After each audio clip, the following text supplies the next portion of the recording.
انا جربت اتجنن. برج من نافوخه هيطير. حامل ليكي سنتين ومش عايزه تولدي ليه؟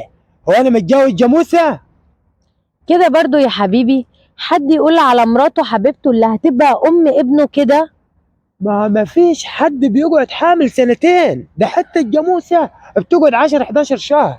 طب ما احنا كل شهر بنروح للدكتور وبيقول ان الجنين لسه ما كملش. الدكتور ده بالذات انا شاكك فيه. وليه ده بالذات ما نروحش لحد غيره؟ طب تعالى نروح لعماد اخويا قاعد على الكافيه، هو فاهم اكتر مني عشان كان شغال في مستشفى. يعني هو كان شغال في مستشفى دكتور؟ ده كان حته تمرجي. بقول لك ايه، انا لا رايح لاخوك ولا لاختك، روحي له. انا هروح مشوار وهجي لكم هناك. طب بس رايح فين؟ كوري هتجيبي لي جلطه.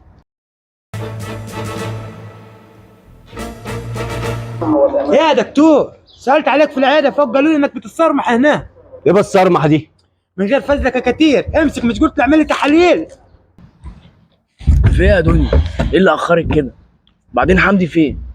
بقول لك ايه يا عماد، انا مش قادره استحمل الحمل ده اكتر من كده ومش عارفه ارد عليه. النهارده قاعد يقول لي يا جاموسه ومش يا جاموسه، وما ولدتيش ليه لحد دلوقتي؟ يا دنيا لازم تستحملي وتسيريه على قد ما تقدري. ده لو عرف ان انت شايله الرحم وما بتخلفيش هيطلقك على طول. ده صعيدي، والصعايده اهم حاجه عندهم الخلفه. يرضيك انت تطلقي وما ناكلش لا انا ولا انت؟ يرضيك عيال اخوك يتشردوا؟ هو في ايه يا دكتور؟ ليك ساعتين تبرك في التحليل، ما تفهمني في ايه؟ افهمك ايه بس؟ هو احنا اللي هنقوله هنعيد ونزيده؟ ما قلت لك مرتي حامل ليها سنتين ومش عايزه تولد. هو في واحده برضو يا حاج بتقعد سنتين حامل؟ ما احنا كل ما نروح للدكتور يقول لنا الجنين لسه ما اكتملش. بص يا حاج، انت الاشعاعات بتاعتك بتقول والتحاليل ان انت الحيوانات المنويه عندك ضعيفه جدا ومستحيل تخلف اصلا. ضعيفه؟ ضعيفه كيف يا اكل ابوك؟ ده انا لو خبطت الجبل بيد اتنين هقسمه. يا حاج ومال ده بده؟ ما بيخلفش. امال في بطن مرتي ده من مين؟ انت بتسالني انا؟ خلاص لما يجي هو بقى انت اتكلم معاه، انا ما بقتش عارفه اتكلم معاه خالص. انت فين؟ ايوه يا حبيبي، في ايه؟ انت جواليه، قلت لك انت فين؟ انا لسه قاعده مع عماد في الكافيه. طب خليكي مكانك، اياك تتحرك، انا جاي لك دقيت اهو. في ايه مالك؟ حمدي بيكلمني وهو عصبي جدا، انا خايفه يكون عارف ان انا ما بخلفش. اهدي يا دنيا، خايفه من ايه؟ انا مظبط كل حاجه مع الدكتور، هيعرف منين؟ قومي فزي قومي. هي كلمه ورد غطاها. انا عايز اعرف دقيت اللي ببطنك ده من مين؟